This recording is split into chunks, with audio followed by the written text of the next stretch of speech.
جو اسحاق ڈار کو ڈپٹی وزیراعظم بنایا گیا ہے، کوئی کہہ رہا ہے جی نواز شریف نے بلیک میلنگ کر کے یہ عہدہ لگوا لیا ہے، کیونکہ شہباز شریف تو ملک سے باہر ہیں اور سارے اسحاق ڈار بھی کہاں ہیں، لیکن یہ اچانک آج ہی کے دن سنڈے والے دن نوٹیفیکیشن کہاں سے آ گیا؟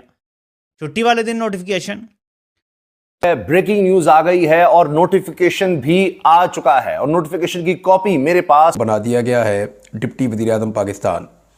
اچھا، اگر آپ اس کو دیکھیں تو اس سے پہلے پاکستان پیپلز پارٹی نے پرویز الہی صاحب کو بنایا تھا ڈپٹی وزیر اعظم پاکستان، اس وقت پی ایم۔ تو میں آپ کو بتاتا ہوں کہ یہاں پہ اصل گیم کیا ڈالی جا رہی ہے۔ کوئی بڑے بڑے دعوے ہو رہے ہیں، کوئی کہہ رہا ہے جی حکومت جانے والی ہے، کوئی کہتا ہے جی تحریک انصاف کو اب پھنسانے کے لیے یہ جان کے کیا گیا کہ اسحاق ڈار کو لائیں گے، اسٹیبلشمنٹ ناراض ہو جائے گی، پھر عدم اعتماد آ جائے گی پیپلز۔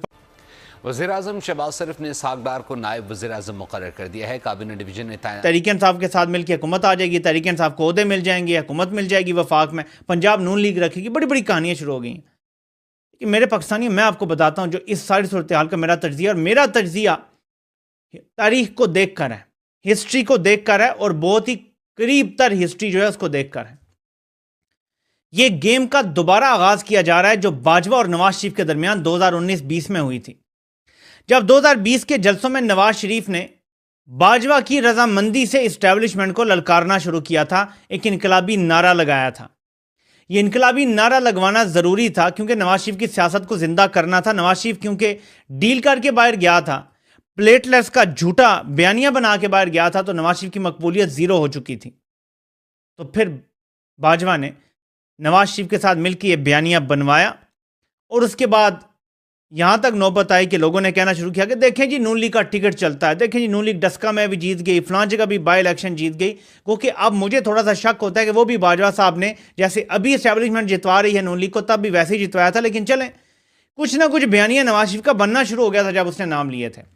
اب ایک بار پھر یہ میرا تجزیہ ہے کہ اسٹیبلشمنٹ کی رضامندی سے نواز شریف کو انٹی اسٹیبلشمنٹ بیانیہ دینے کے لیے یہ کام کیا گیا ہے۔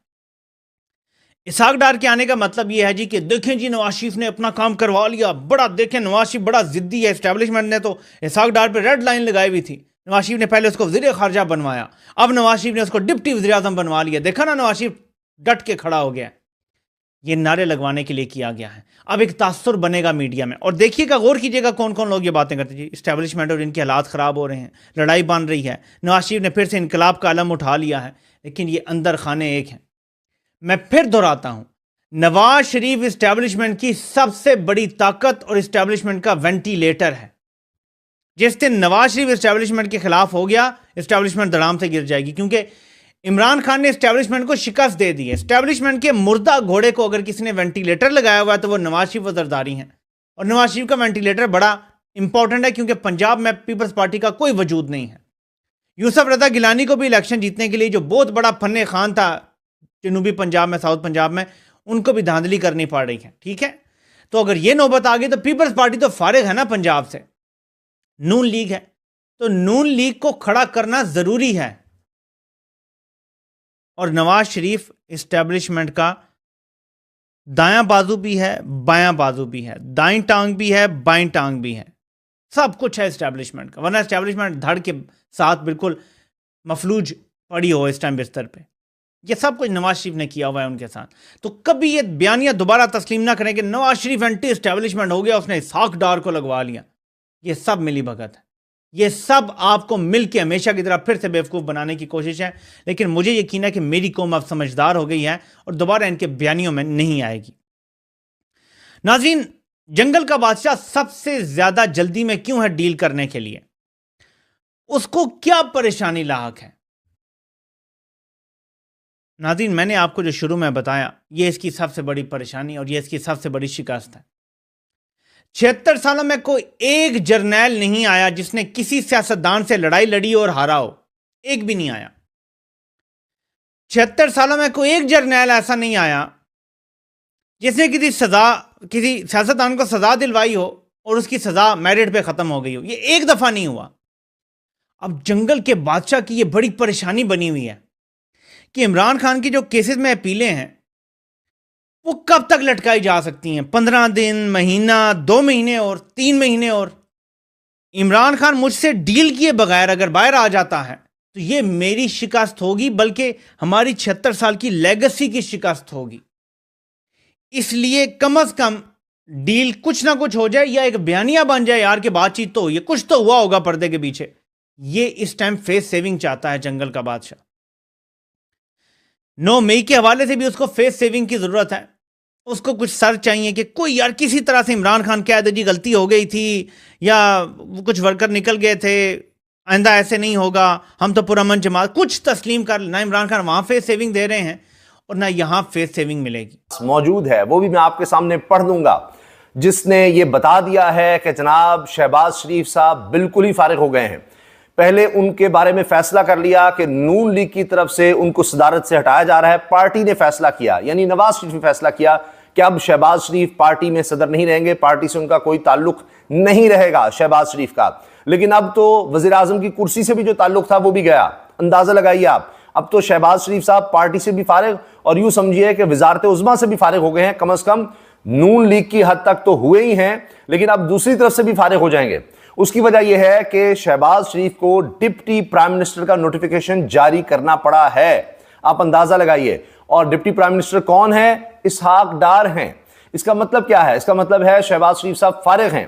آپ یہ دیکھیے, یہ باتیں پہلے سے ہی ہو رہی تھیں کہ جناب اب حکومت کے اندر سے مزاحمت ہوگی. نواز شریف مزاحمت کا بیانیہ بنانا چاہ رہے تھے کہ جناب یہ اسٹیبلشمنٹ کے خلاف ہمیں کھڑے ہونا ہوگا یا ہم تو اسٹیبلشمنٹ کے ساتھ نہیں ہیں, کیونکہ اگر اسٹیبلشمنٹ کے ساتھ ہم نظر آئے تو ہمارا تو ووٹ بینک فارغ ہو گیا ہے.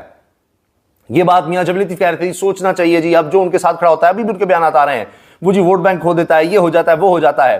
اب یہ سب جانتے ہیں کہ جو بھی ڈیل تھی, جو بھی معاملات تھے, اس میں یہ واضح تھا کہ جی اسحاق ڈار کا کوئی حکومت میں اس طرح کا رول نہیں ہوگا, کوئی امپورٹنٹ رول نہیں ہوگا. لڑائی ہوتی رہی کہ جناب نواز شریف ان کو ہر صورت وزارت خزانہ میں چاہتے تھے, اور جب بھی نواز شریف صاحب نے نون لیگ کی حکومت دیکھی, یعنی وہ وزیر اعظم بنے ہیں اور جب بھی وہ ان کو حکومت ملی ہے, ہمیشہ اسحاق ڈار کا رول بہت زیادہ اہم رہا ہے اور اسٹیبلشمنٹ کو یہ پسند نہیں رہا. پی ڈی ایم 1 میں بھی جو بڑی بربادی ہوئی وہ دیکھا گیا. اسحاق ڈار صاحب آئے اور وہ کہتے جی میں جہاز میں بیٹھے ہیں تو ڈالر نیچے آنے لگ گیا, اور اس کے بعد معیشت دیکھی کہ تباہ ہوتی چلی گئی. مفتاح اسماعیل صاحب آج تک یہ باتیں کرتے ہیں. تو ایلن نے بڑی تنقید کی تھی, ٹاک شوز میں آ کر یہ کہتے تھے کہ یہ کیا ہوتا ہوا, اس کی کوئی آئینی حیثیت نہیں ہے, یہ عہدہ تو ہونا ہی نہیں چاہیے. مذاق اڑاتے تھے پرویز الہی صاحب کا. اور اب اسی پی ایم ایل این نے بنا دیا ہے اسحاق ڈار کو ڈپٹی پرائم منسٹر شہباز شریف کا. اب ایک ہی گھر میں 2 پرائم منسٹر اور ڈپٹی پرائم منسٹر بنانے کی ضرورت کیوں پیش آئی, اس کے اوپر بہت سارے سوالات کھڑے ہو گئے تھے. میں نے دیکھنے کی کوشش کی کہ ڈپٹی پرائم منسٹر کے جو اختیارات ہیں ان کو دیکھا جائے تو یہ ایک سمبولک قسم کا عہدہ ہے. اس کی کوئی ایسی حیثیت ہے نہیں کہ اس میں ان کے پاس کچھ بڑے اختیارات آ جائیں. ہاں یہ ضرور ہے کہ وہ ڈپٹی پرائم منسٹر ہے اور پرائم منسٹر کی غیر موجودگی میں وہ بہت سارے فنکشنز اٹینڈ کر سکتے ہیں, بہت ساری جگہوں پہ آ جا سکتے ہیں, ان کی جگہ کو فل کر سکتے ہیں. لیکن آئینی نقطۂ نظر سے ان کے پاس وزیر اعظم والے اختیارات نہیں ہیں, جو میں نے اب تک پڑھا ہے, جو مجھے سمجھ آئی ہے. اگر یہ آگے جا کر کوئی ترمیم کر دیں اس کے اندر یا ان کے اختیارات کے اندر اضافہ کر دیں تو وہ ایک الگ بات ہے. لیکن اس وقت یہ کرنا کیوں پڑا, یہ سب سے بڑا سوال ہے. اسحاق ڈار صاحب جو ہیں وہ ڈپٹی پرائم منسٹر تو بنا دیے, لیکن سب لوگ یہ سوچ رہے ہیں کہ کیوں بنا دیے. تو میں آپ کو یہ بتا دیتا ہوں کہ میاں نواز شریف صاحب, بہت پہلے میں نے ویلاگ میں کہا تھا, 2020 میں بھی کہا تھا, 2021 میں بھی میں یہ بات کر رہا تھا کہ نواز شریف کی جان جس طوطے میں ہے نا وہ اسحاق ڈار ہے. اسحاق ڈار صاحب کو تو مجھے امید ہے کہ یہ ویڈیو آپ کو پسند آیا ہوگا. ویڈیو پسند ہے تو پلیز ہمارے یوٹیوب چینل کو ضرور سبسکرائب کیجئے. اسی پرکار کا بھویش میں ویڈیو دیکھنے کے لیے چینل کو سبسکرائب کیجئے. ہمارے اس یوٹیوب چینل پہ آپ کو اس سے بھی زیادہ انٹرسٹنگ ویڈیو بھویش میں دیکھنے کو ملتا رہے گا. تو پلیز ہمارے یوٹیوب چینل سوچ ٹائمز کو سبسکرائب کیجئے, ویڈیو کو لائک کیجئے, اس ویڈیو کو اپنے دوستوں کے ساتھ ضرور شیئر کیجئے. نمسکار, پھر ملیں گے اگلے